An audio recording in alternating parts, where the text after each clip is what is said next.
আজকে আবার কতগুলো ফুলের চারা নিয়ে চলে এসেছে।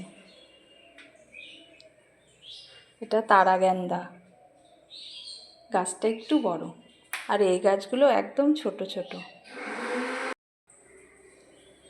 এটা যে কি ফুলের গাছ আমি ঠিক বলতে পারছি না, তোমরা জানলে আমাকে জানিও। এগুলো হলো চাপা গ্যান্দা ফুলের গাছ। এখনই তো গ্যান্দা ফুল লাগানোর সময়।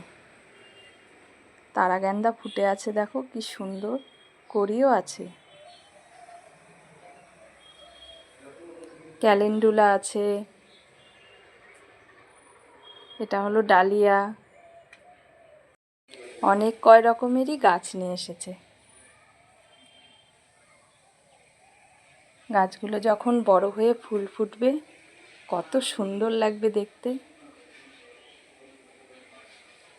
এখন জলের ছিটে দিয়ে রেখে দিলাম, বিকেলবেলা এগুলো লাগাবো।